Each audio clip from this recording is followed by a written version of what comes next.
The dust of forward operating base terminus tasted of rust and regret. It was a fine, pale grit that worked its way into everything. The threads of a uniform, the action of a rifle, the back of a throat. For Specialist Anya Petrova, it was just another flavor of solitude. She stood at the edge of the long-distance firing range, a place of loud noises and quiet calculations, observing the heat shimmer distort the distant, scarred targets. A general was coming, and he would try to take her rifle. It was a certainty as reliable as the scorching sun overhead. Soon, he would demand she put her hands away, and she would have to remind him and everyone else exactly who she was. The turning point would not be loud, not at first. It would be a stillness, a refusal, followed by the undeniable thunder of her .50 caliber reply. Her official posting was a masterpiece of bureaucratic irony. After a career spent in shadows so deep they had no names, she was now assigned to the S4 Logistics Division, specifically as an overseer for the Armory's range operations. It was a job for a broken-down sergeant first class counting the days to retirement, not for a woman whose hands were steadier than bedrock. She was a ghost in plain sight, her file a heavily redacted fiction that painted her as a competent but unremarkable supply specialist with a knack for weapons maintenance. The truth was buried under layers of black ink and national security classifications. Here, she was just Petrova, the quiet woman who spent too much time with the heavy arms. The base itself was an ulcer on the face of the desert, a collection of sand-colored containers and tents huddled together against an unforgiving landscape. Jagged mountains, the color of dried blood, clawed at the horizon. The wind was a constant, abrasive whisper, carrying the scent of diesel and sun-baked earth. To the soldiers garrisoned here, it was a purgatory. To Anya, it was simply a place to be. It was quiet, it was orderly, and it had a range that stretched out to 3,000 meters. Her arrival a month prior had caused barely a ripple. She reported for duty, was given her billet, and shown the armory. The master sergeant in charge, a man named Henderson whose belly strained the buttons of his uniform, had looked at her with undisguised skepticism. "You're the new range tech? You ever handled anything bigger than a service pistol?" Anya had simply looked at the rack of M107A1 sniper rifles, her gaze lingering on one in particular. "I can manage," she had said, her voice low and even. She gravitated to that specific rifle. It was older than the others, its finish worn smooth in places where hands and slings had rested for countless hours. To everyone else, it was just another piece of inventory. To Anya, it was an old friend. She spent the first week stripping it down to its component parts, cleaning each pin and spring with a surgeon's precision. She measured the headspace, polished the bolt carrier group until it glided with silent efficiency, and torqued the scope rings to the exact inch-pound specification. She worked in the suffocating heat of the armory, oblivious to the sweat beading on her brow, her focus absolute. The younger soldiers watched her with a mixture of curiosity and indifference. They saw a woman of indeterminate age, her face stoic and unlined but for the fine creases at the corners of her eyes. Her hair was pulled back in a severe, practical bun. She moved with a quiet economy, never a wasted step or motion.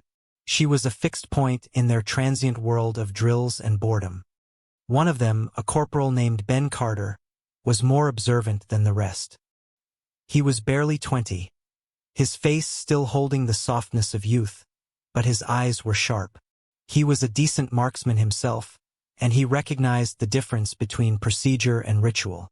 He saw the way Anya handled the M107A1. She didn't just clean it, she communed with it. He saw her on the range during off hours, not shooting, but just standing at the firing line, her eyes scanning the distance, her head tilted as if listening to the wind. "What's her deal?" Carter asked his fire team leader one afternoon, nodding towards Anya as she meticulously adjusted the bipod on the big rifle. "Who, Petrova?" Sergeant Miller grunted, wiping grease from his hands. "Beats me. Henderson says her file is weird. All logistics but with a bunch of marksman quals. Probably some REMF who got lucky on a few tests, rear echelon motherfucker. The universal pejorative for anyone who wasn't infantry." But Carter wasn't so sure. He saw the way she checked the wind. She didn't just look at the tattered orange windsock. She watched the subtle dance of dust motes 100 meters out, the ripple of mirage off a steel plate at 1,000, the almost imperceptible sway of a lone, desiccated bush on a ridge at 2,000. She was reading a language he barely knew existed. He saw subtle hints of an immense, contained skill, a placid lake that ran fathoms deep. He decided to keep his distance, but to keep watching. He had a feeling that Specialist Anya Petrova was far more than she appeared. A coiled spring waiting for the right pressure to be applied. That pressure was now arriving, heralded by the distant thrum of helicopter blades beating against the brassy sky. General Marcus Thorne was coming to FOB Terminus, and the quiet on the range was about to be broken.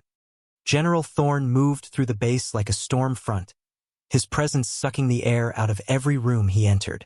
He was a tall man, built like a battering ram, with a jaw that looked like it had been carved from granite and a voice that could strip paint. He was accompanied by a coterie of nervous aides and the equally stressed base commander, Colonel Davies. Thorne's visits were not social calls. They were inquisitions. He believed discipline was a function of fear, and he was exceptionally good at inspiring it. His inspection tour was a whirlwind of brutal efficiency. He found fault with the motor pool's maintenance logs, the mess hall sanitation standards, and the perimeter guard's posture. By the time his entourage made its way to the firing range, the entire base was clenched in a state of high anxiety. The heat, the dust, the ever-present tension. It all seemed to amplify under his gaze. The range was active, with a platoon running through marksmanship qualifications. The pop-pop-pop of M4 carbines was a familiar, almost soothing rhythm. But at the far end of the firing line, sectioned off for heavy-caliber weapons, was a single, deafening concussion that dwarfed the others. Boom! The sound hit the chest like a physical blow. It was a soldier firing the M107A1, the round kicking up a plume of dust from the distant backstop. General Thorne's eyes immediately locked onto the source of the sound. He strode down the line, his polished boots crunching on the gravel, his aides scrambling to keep up. Standing a few feet behind the prone shooter was Anya Petrova. She held a spotting scope, her body perfectly still as she observed the shot's impact. She wore simple fatigues, her rank of specialist barely visible on her collar. She was a study in stillness amidst the noise and nervous energy. Thorne stopped, his shadow falling over her. He ignored her completely, turning instead to Colonel Davies. "Who is this?" he demanded, his voice a low growl that carried over the sound of gunfire. He gestured dismissively toward Anya. "What is a logistics clerk doing on my firing line during a live-fire exercise?" Colonel Davies, sweating profusely in the dry heat, stammered. "Sir, that's Specialist Petrova. She's from S4, assigned to the armory. She oversees safety and maintenance for the heavy weapons." Thorne's gaze finally settled on Anya. It was a look of profound condescension, the kind a king might give a scullery maid. He saw a woman, out of place in his world of hardened men and powerful weapons. He saw a low rank, a support role. He saw nothing of value. "Specialist," he said, drawing the word out as if it tasted foul. "Your job is to count ammunition, not to play with it. This is a place for soldiers. Return to your supply depot." Anya lowered the spotting scope, her movements deliberate and unhurried. She turned to face him. Her expression was neutral, her eyes calm. "My duties include observing the performance of the weapon systems and ensuring proper procedure." General, her voice was even, without a trace of deference or fear. It was simply a statement of fact. This lack of immediate, terrified compliance seemed to infuriate Thorne more than any argument could have. He saw it as insubordination. He took a step closer, invading her personal space, using his size to intimidate. "I did not ask for a recitation of your duties, Specialist. I gave you an order. Are you incapable of understanding a simple instruction?" Behind the general, Corporal Carter watched from the adjacent firing point, his own rifle forgotten. He saw the general's bullying posture, the tightening of his jaw, and he saw Anya's response. She didn't flinch. She didn't look away. She simply held his gaze. There was no defiance in her eyes, but there was also no submission. There was only a quiet, unshakable self-possession. "I understand the instructions, sir," she replied, her voice still perfectly level. "But my station is here." Thorne scoffed, a short, sharp sound of contempt. He turned away from her, a final gesture of dismissal, and addressed Colonel Davies again. "Colonel, get your people in order. I will not have my inspection disrupted by clerks who think they're operators. Remove her from my sight." He then strode away toward the main observation tower, leaving a trail of stunned silence in his wake. Colonel Davies looked at Anya, his face a mask of panic and frustration. He opened his mouth to speak, to order her away, but the words wouldn't come. There was something in her stillness that gave him pause, a sense of authority that had nothing to do with the rank on her collar. Anya, for her part, did not look at the flustered colonel. Her attention had already returned to the range, her eyes once again scanning the vast, sun-bleached expanse. The general's dismissal was a minor distraction, a buzzing insect she had already swatted away. Her focus was on the things that mattered, the wind, the light, the distance. The problem was not the general. The problem was always the shot. Anya's mind was a complex, silent engine of calculation. The general's words, his presence, were mere data points, variables to be noted and filed away. They did not touch the core of her focus. While the men around her saw a barren wasteland, a field of dirt and rock, Anya saw a living, breathing tapestry of environmental information.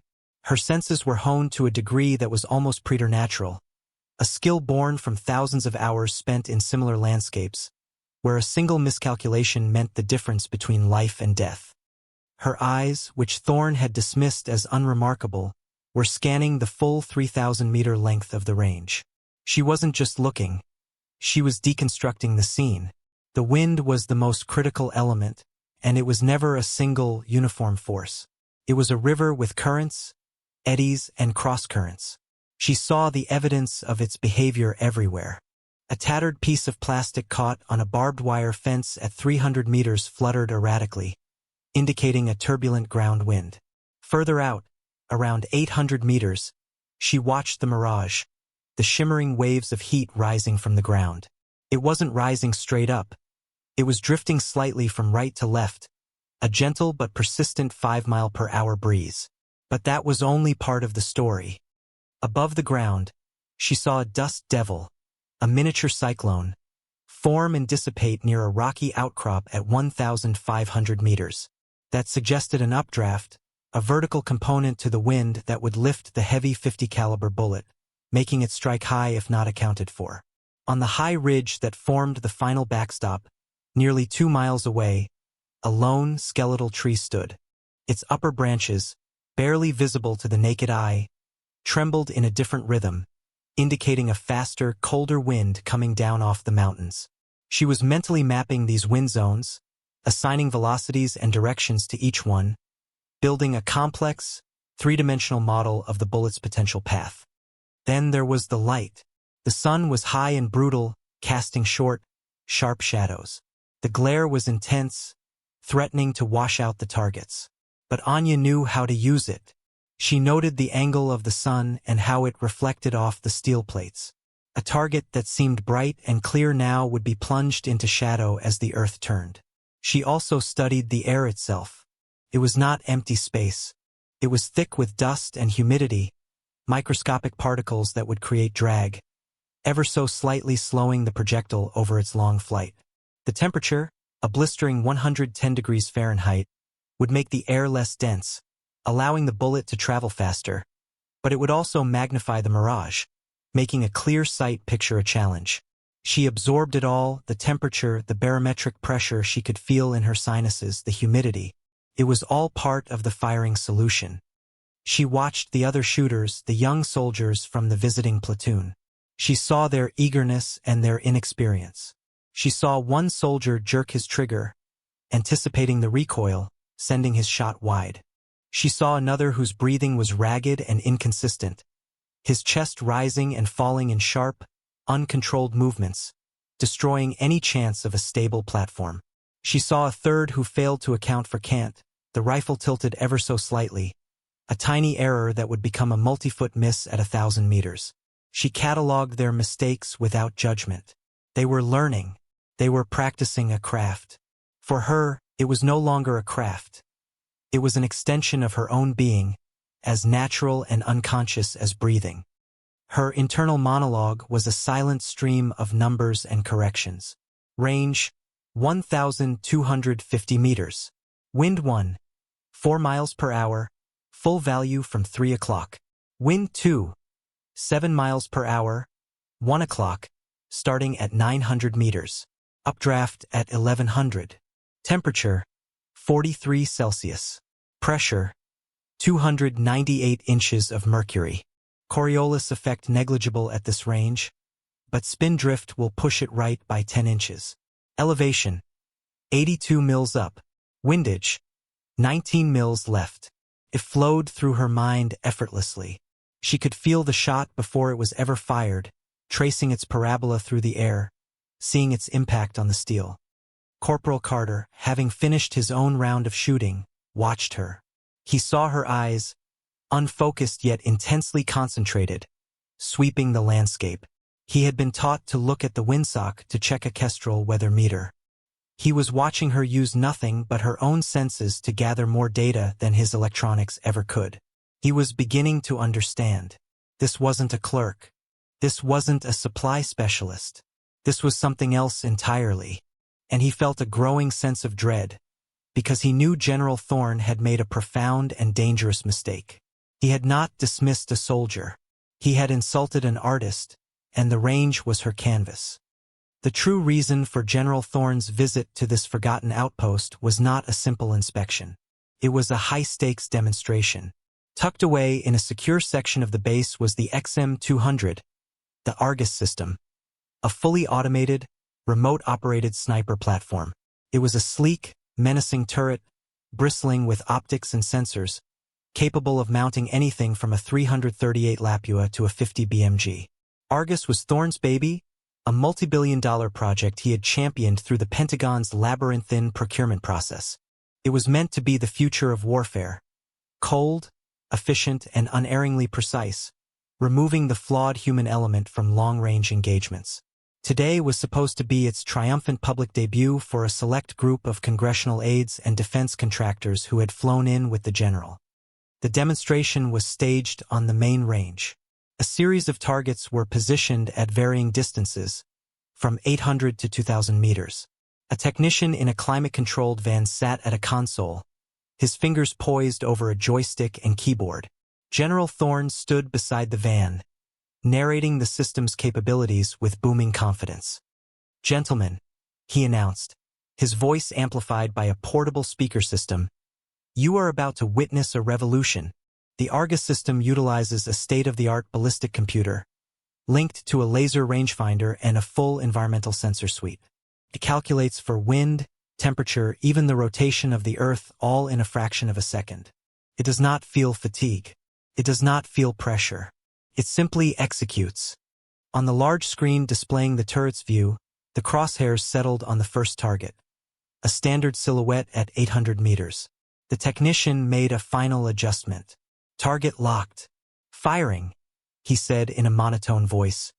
A mechanical whir, a loud crack from the turret's 338 rifle, and a puff of dust erupted from the backstop, a full 2 feet to the left of the target. A nervous silence fell over the viewing area. Thorne's smile tightened.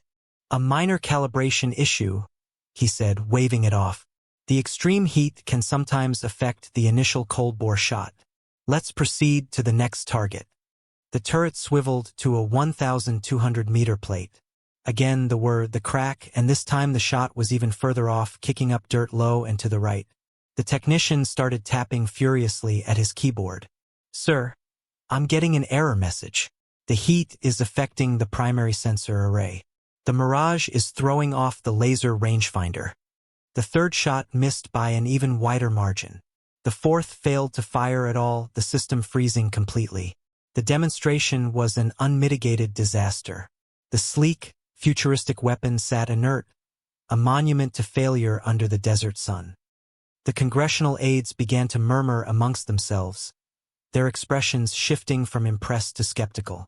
The contractors looked deeply uncomfortable. General Thorne's face was a thundercloud. His pet project, his key to a third star, had just imploded in front of the very people he needed to impress. He turned on the lead engineer, his voice dropping to a venomous whisper that was somehow more terrifying than his usual roar. "You assured me this system was ready. You told me it was foolproof. The conditions, General?" The engineer stammered, sweat pouring down his face.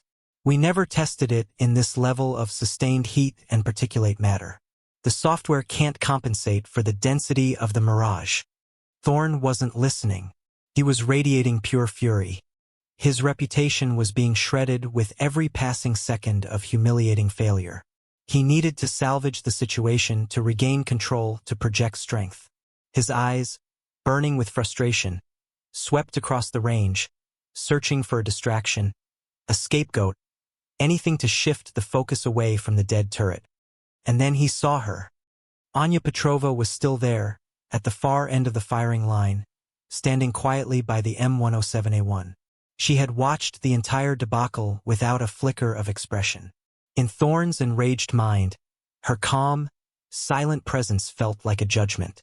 She was a symbol of the old way, the flawed human element he was trying to replace, and in this moment, his magnificent machine had failed while she simply stood and watched. She became the focal point for all his pent-up rage and humiliation. He needed to reassert the natural order of things, and she would be the instrument of that reassertion. He started walking towards her, his stride long and aggressive, his fists clenched at his sides. The pressure that had been building all day had found its target. Thorne's heavy boots ground the gravel underfoot as he closed the distance to Anya. His entourage, sensing the impending explosion, followed at a hesitant distance. He was no longer a commander. He was a wounded animal, lashing out.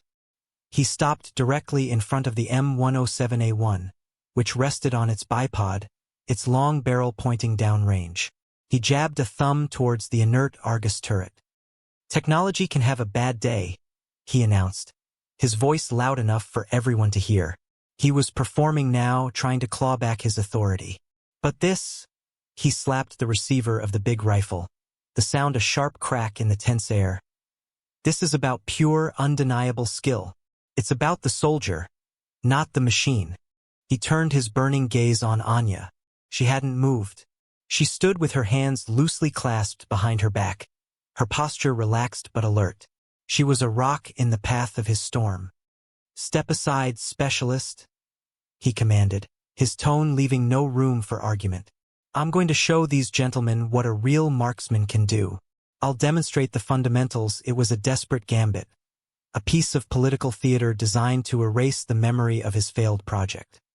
He reached for the pistol grip of the rifle, intending to settle in behind it.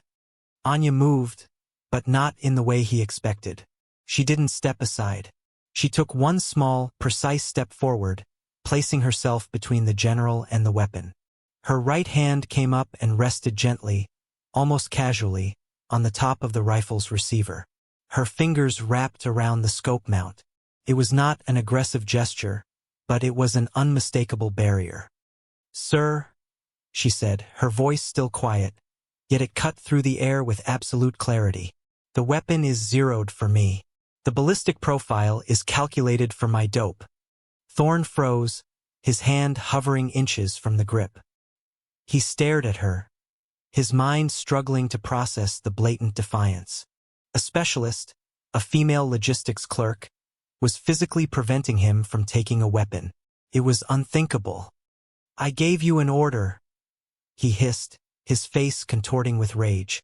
"Put your hands away."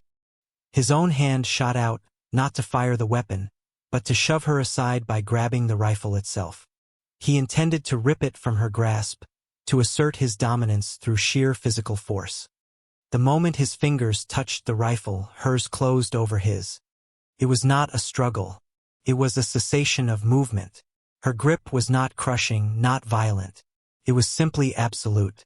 It was as if he had tried to move a mountain that had suddenly grown a hand and decided to hold him in place. All the strength in his powerful frame was useless against the unyielding pressure of her fingers. Her strength was not in her muscles, but in her bones, in her technique, in a lifetime of focused discipline channeled into a single point of contact. The world on the firing range seemed to contract to that one spot. The general's hand, trapped beneath the specialist's. The rhythmic pop of the M4S had ceased. Every soldier on the line had stopped shooting, their heads turned to watch the silent, unbelievable confrontation. Colonel Davies looked like he was about to have a heart attack. Corporal Carter held his breath, his knuckles white where he gripped his own rifle. The wind itself seemed to die down, holding its breath with the rest of them. Thorne tried to pull his hand away, but he couldn't. Her grip held him fast. He was trapped, not by force, but by a quiet, immovable will. He could see her eyes now, and for the first time he saw past the rank and the gender. He saw a flicker of something ancient and dangerous, a placid surface over an abyss of cold, hard capability. The humiliation of the Argus failure was nothing compared to this. This was personal. This was primal. He, a general, was being physically controlled by a subordinate, and it was happening in front of everyone. The standoff lasted only a few seconds, but it felt like an eternity. Thorne's face cycled through a spectrum of emotions. Shock, rage, disbelief, and finally, a sliver of dawning, horrified comprehension. He was completely and utterly out of his depth. With a final, desperate wrench, he pulled his hand free. It was not because he overpowered her, but because she simply let him go. She released him. The decision had been hers. Thorne stumbled back a step, cradling his hand as if it had been burned. His chest heaved. The silence on the range was now absolute, a ringing, judgmental void. He had been publicly challenged, physically dominated, and his authority was in tatters. He looked at Anya, at her calm, impassive face, and he knew he had only one way out. He couldn't discipline her, he couldn't strike her, he couldn't have her arrested without looking weak and foolish. He had to break her. He had to prove that her defiance was a fluke, that her quiet confidence was an empty shell. He had to make her fail. A slow, cruel smile spread across his lips. The rage in his eyes cooled, replaced by a chilling, predatory focus. He had found his path to victory. "You think you're qualified to handle this weapon?" he asked, his voice a low, dangerous growl. He was no longer trying to intimidate her. He was setting a trap. Anya's response was simple, delivered without a trace of arrogance or hesitation. "Yes, sir." The words hung in the air, a direct and undeniable challenge. The shift in power was palpable. It was no longer a general berating a specialist. It was now a contest. "Fine," Thorne said, the smile widening. He savored the word. "Prove it." He spun around, his eyes scanning the distant, shimmering landscape, searching for the impossible. His gaze swept past the standard targets, the easy shots, the known distances. He was looking for a task so monumental, so absurdly difficult, that failure was a foregone conclusion. He would not just defeat her, he would annihilate her credibility. He turned to the range safety officer, a grizzled master sergeant who had seen everything. "Master Sergeant, what is the most difficult target on this range?" "I want the shot that no one can make." The RSO hesitated, glancing nervously from the furious general to the preternaturally calm specialist. He pointed towards a distant canyon, a shadowed cleft in the mountainside that was notorious for its treacherous winds. "That would be the hostage plate, sir. At 1,800 meters. It's a 12-inch plate, partially obscured by that rock formation. The wind shear in that canyon. It's a gamble at best. Haven't seen anyone hit it in years." "Excellent," Thorne declared, a triumphant ring in his voice. He pointed a rigid finger towards the barely visible speck. "That one. Put a round on it."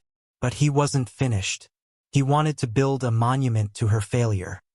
He let his eyes roam the horizon, picking out other, equally improbable points of aim.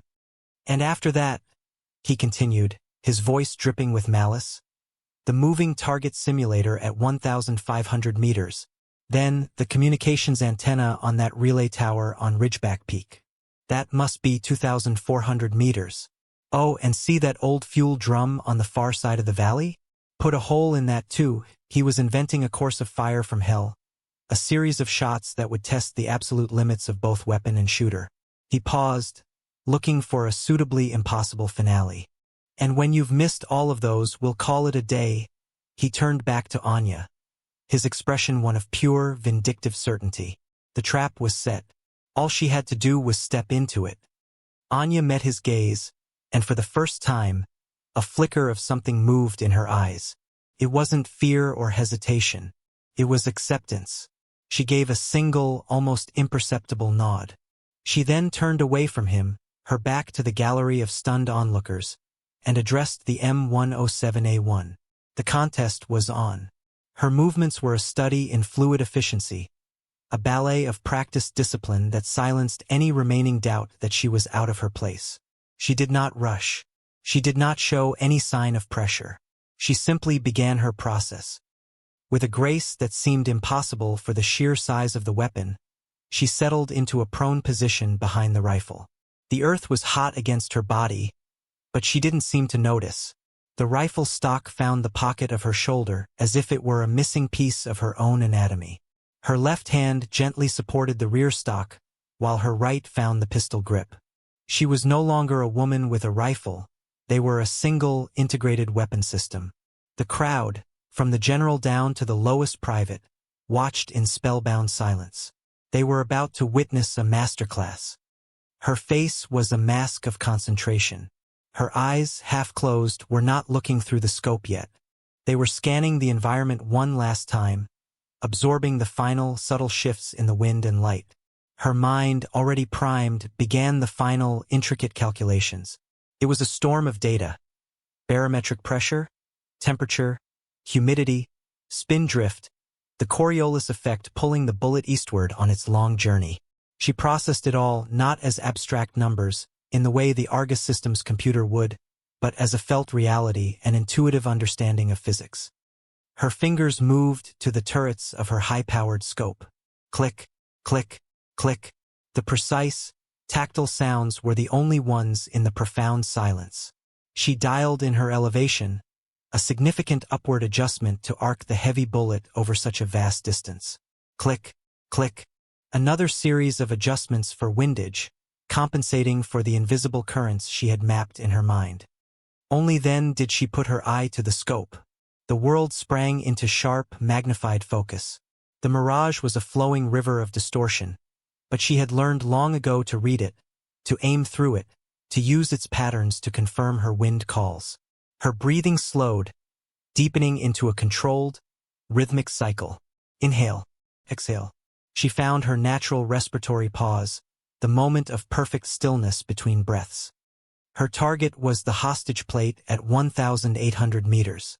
Through the powerful optic, it was a tiny sliver of white steel, partially hidden behind a finger of rust-colored rock. It was a shot that demanded perfection. A fraction of an inch of error in her aim, a single mile-per-hour miscalculation of the wind, and the bullet would miss by yards. Her finger curled around the trigger. She didn't pull it. She began to apply pressure, slowly, steadily, increasing it until the rifle, not her, would decide the exact moment of the shot. Her entire world contracted to the sight picture, the crosshairs steady on the sliver of white. Boom! The rifle exploded with a deafening roar, a physical concussion that rolled across the range. The recoil slammed into her shoulder, a familiar and welcome jolt, but her body absorbed it perfectly. The weapon barely bucked. Through the scope, she watched the vapor trail of the bullet, a faint, fleeting corkscrew in the air, as it raced towards the horizon. 1 second, 2 seconds, 3 seconds. The flight time was an eternity. The crowd held its collective breath. Ping. The sound was faint, almost lost in the vastness of the desert, but it was utterly unmistakable. It was the sound of a 2,700-grain projectile hitting steel at over a mile away. In Corporal Carter's binoculars, The white plate kicked back violently, and a tiny puff of pulverized lead and paint dust appeared. "Hit," Carter breathed, his voice trembling with awe. "Direct hit." A murmur rippled through the onlookers. General Thorne's jaw was tight. It was a lucky shot, he told himself. A complete fluke. "The mover," he barked, his voice harsh. "Now!" An operator activated the moving target. A steel silhouette that began to slide along a track at 1,500 meters, disappearing and reappearing between obstacles. Anya didn't hesitate. She worked the bolt on the rifle, the heavy action smooth and sure, ejecting the spent casing and chambering a new round. She tracked the target, her movements fluid. This was a different kind of calculation, one of speed and lead. She didn't aim at the target. She aimed at the empty space where it was going to be. Her mind calculated the target speed, the bullet's flight time, and the intersection point. Again, her breathing slowed. Again, the steady pressure on the trigger. Boom! The rifle roared again. She was already on the bolt, her eyes still in the scope, watching the bullet's trace. The steel silhouette was just emerging from behind a concrete barrier when the round arrived. The impact was spectacular, spinning the heavy target off its track with a screech of tortured metal. Another perfect hit. The murmurs grew louder. Thorne's face was now a mask of disbelief. This wasn't luck. "The fuel drum," he snapped, changing the order, his voice strained. The drum on the ridge, it was further out, over 2,200 meters. A different set of environmental challenges. Anya adjusted her scope again. More clicks of elevation. The air was thinner at that altitude. The wind would be different. She took a moment, her eye away from the scope, reading the world again. She settled back into her firing position. The drum was a fat, rusted cylinder, a much larger target, but the distance was immense, well into the territory of extreme long-range shooting where physics became a cruel mistress. She took 2 full breath cycles this time, calming her heart rate, letting her body find its absolute center. Boom! The wait was even longer this time, nearly 5 seconds. For a moment, there was nothing. Then, a silent blossom of orange and brown dust erupted from the side of the drum. A fraction of a second later, the faint, metallic thump of the impact reached them. Hit. The crowd was no longer murmuring. They were staring, silent and awestruck. They were witnessing something that defied belief. Colonel Davies looked at the general, whose face had gone pale. The vindictive certainty was gone, replaced by a growing, sickening dread. He had not set a trap for a specialist. He had challenged a force of nature. Thorne was losing control, not just of the situation, but of his own perception of reality. The smug certainty he had worn like armor was cracking piece by piece, with each impossible shot. He stared at Anya's prone form, at the utter lack of celebration or emotion. She just worked the bolt, ejecting the spent shell, her movements as rhythmic and predictable as a tide. He had intended to humiliate her, but instead, he was being dismantled in front of his own men and the very people he sought to impress. "The antenna," he croaked, his voice barely a whisper. He pointed a trembling finger at the communications tower on the distant ridge. At 2,400 meters, it was a needle against the sky, a vertical line only inches wide. It was a shot that belonged in a Hollywood movie, not on a real-world firing range. It was a shot of pure desperation. Anya adjusted her scope once more, the clicks of the turret sounding like a death knell for the general's arrogance. This shot was different. It wasn't about hitting a plate. It was about hitting a line. The slightest error in windage would result in a clean miss. The margin for error was 0. She settled behind the rifle, but this time, she didn't fire immediately. She waited. Her eye was pressed to the scope, but her other senses were reaching out, feeling the air. She was waiting for the lull, the brief, precious moment when the cross-currents of wind would momentarily align, creating a stable corridor for the bullet's passage. The soldiers watched, forgetting the heat, forgetting the dust. They were transfixed. They were watching an artist at the peak of her powers. A full minute passed. Thorne started to open his mouth, perhaps to mock her for hesitating, but he was silenced by a look from Colonel Davies. Then she fired. Boom! The sound was the same, but the anticipation was 1,000 times greater. Every eye was strained, trying to see the invisible. The wait stretched on, 6 long seconds of agonizing silence. Then, through his binoculars, Carter saw it. The slender antenna at the top of the tower whipped violently, as if struck by a giant, invisible hand. It oscillated back and forth, the movement stark against the clear blue sky. "Hit," Carter said again. But this time his voice was filled with a reverence that bordered on worship. "My God! She hit the antenna." A collective gasp went through the crowd. It was a shot that shouldn't have been possible. It defied the laws of probability. Thorne stumbled back, his face ashen. He looked around at the faces of his aides, the contractors, the soldiers. He saw his own disbelief reflected in their wide eyes. He was beaten. He knew it. But his pride, his rage, his humiliation, demanded one last, futile gesture of defiance. His eyes scanned the landscape wildly, searching for a final, impossible task. He saw a glint of light, a flicker of reflected sun from a piece of trash. A broken bottle, a discarded can, lying amidst the rocks on a mountain slope far beyond any designated target. It was a random speck of light in a sea of brown and gray. "That," he said, his voice cracking, "hit that glint." The range safety officer stepped forward. "Sir, that's not a target. It's just a reflection. We can't even range it properly." "Do it," Thorne roared, his composure finally shattering. Anya showed no reaction. She simply shifted her position slightly, scanning the mountainside through her scope. Finding the glint was a challenge in itself. It was a tiny, moving point of light. She found it, held it, and watched it for a long moment. She made a final, tiny adjustment to her scope. This was no longer about marksmanship. This was about something deeper. This was a conversation, and she was about to have the last word. She took a single, slow breath.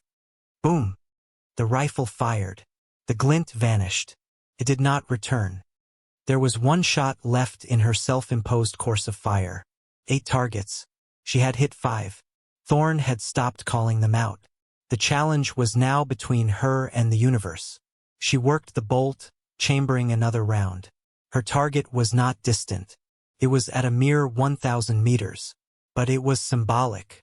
She swiveled the heavy rifle, the movement smooth and deliberate, until the crosshairs settled on the failed Argus turret. She bypassed the main chassis, the optics, the gun barrel. She aimed for something small, something fundamental. She aimed for one of the large mounting bolts that held the entire turret to its concrete base. It was a target no bigger than a silver dollar. She did not wait. She did not calculate. This shot was not for the crowd. It was for her. Boom! The rifle thundered for the 6th, 7th. No, the 8th time. There were 2 more shots after the glint, so fast and fluid that they blended together. A small, insignificant target at 2,000 meters, the hinge on a target carrier, and another at 2,500, the ceramic insulator on a power line pole. Hits. All hits. The final shot at the Argus turret was the exclamation point. The sharp, clear clang of the bullet striking the bolt echoed back across the range, and the multi-million-dollar turret slumped visibly to one side. Its head canted at a broken, pathetic angle. 8 shots. 8 impossible targets. 8 undeniable statements. Anya Petrova laid her cheek against the still warm stock of the rifle for a moment, her eyes closed. Then, with the same unhurried grace, she got to her feet. The performance was over. A silence deeper and more profound than any before descended upon the range. It was a silence filled with awe, confusion, and a dawning, terrifying respect. The only sounds were the whisper of the wind and the faint, metallic tinkle of the last ejected shell casing as it cooled in the dust. Anya stood and began to clear her weapon, her movements economical and precise, as if she had just completed a simple, routine task. She did not look at General Thorne. She did not look at the stunned crowd. Her focus was solely on the rifle, her partner in the extraordinary display they had just witnessed. Into the silence walked a new figure, Sergeant Major Elias Vance had arrived in a dusty Humvee midway through Anya's performance. He was a command sergeant major from the regional headquarters, an old warrior with a face like a worn leather map and eyes that had seen decades of conflict. He hadn't come for the demonstration. He was on a routine liaison visit. He had heard the distinctive, thunderous reports of the .50 caliber and had wandered over to the range to observe. He had watched the last 3 shots, his experienced eyes missing nothing. He had seen the shooter's form, the perfect recoil management, the almost psychic connection between the woman and her weapon. And it had stirred a memory. He walked forward, his boots crunching softly on the gravel, his eyes locked on Anya. He ignored the general and his entourage completely. He stopped a respectful 10 feet away from her. "I've only ever seen one person shoot like that," Vance said, his voice a low, gravelly rumble that carried in the still air. "A ghost. But the official story says she's been dead for 10 years. Said she was killed in the Hindu Kush." Anya paused in her work, her hands still on the rifle. She did not turn to face him, but she canted her head slightly, acknowledging his presence. Vance took a few more steps, his eyes narrowing. He was looking for something specific. As Anya reached down to release the bipod, the cuff of her sleeve rode up slightly, revealing her wrist. There, faded by sun and time, was a small, stylized tattoo of a kestrel in mid-dive. Vance stopped dead. The blood drained from his face. He breathed a single word, a name that was spoken only in hushed, reverent tones in the darkest corners of the Special Operations community. A name that was synonymous with impossible missions and legendary feats of arms. "Kestrel," he whispered. General Thorne, who had been standing frozen like a statue, finally broke his paralysis. "What did you say, Sergeant Major? What is that name?" Vance finally turned to face the general. The look in the old soldier's eyes was one of profound, pitying disbelief. "Sir," he said, his voice shaking with a mixture of awe and anger, "with all due respect, you need to shut your mouth. That is not Specialist Petrova." He pointed a trembling finger at Anya. "That is Kestrel. She was the lead sniper and solo reconnaissance operator for Task Force Nomad. They didn't officially exist. The unit was wiped out during Operation Cinderfall. The report said she was the sole survivor, that she held off an enemy battalion for 72 hours, alone with a Barrett M82, covering the exfil of a downed SEAL team. The file is sealed so far above top secret it doesn't have a name." While Vance spoke, one of Thorne's aides, a young, tech-savvy captain, had been furiously typing on a hardened tablet, trying to access the restricted personnel files. His own security clearance was high, but he kept hitting digital walls. Finally, using the sergeant major's call sign as a keyword, he found a ghost file, a heavily encrypted and redacted summary. His eyes widened in shock. He looked up at the general, his face pale. "Sir, he's right. The file is... My God. Anya Petrova. Distinguished Service Cross, classified. Silver Star, classified. Bronze Star with Valor, 7 of them, all classified. The after-action report on Cinderfall, sir. It says she had 8 confirmed kills beyond 2,500 meters during that engagement alone. The final entry just says, subject reassigned to non-operational duties for personal recovery. All records sealed under the Echo 7 protocol, sir. She's a ghost. She's a living legend." The full, crushing weight of what had just transpired finally crashed down upon General Marcus Thorne. The blood drained from his face, leaving it a sickly, chalky white. The man he had bullied, the woman he had dismissed, the specialist he had tried to humiliate, was not just a competent soldier. She was an icon, a warrior spoken of in the same hushed tones as the greatest heroes in military history. He hadn't just made a mistake. He had committed a sacrilege. He had stood on hallowed ground and tried to spit on it, only to find that the ground itself had risen up to rebuke him. His arrogance, his pride, his entire sense of self-worth, crumbled to dust in the space of a single horrifying revelation. The atmosphere on the range transformed. The air, already thick with heat and tension, now crackled with a new, potent energy.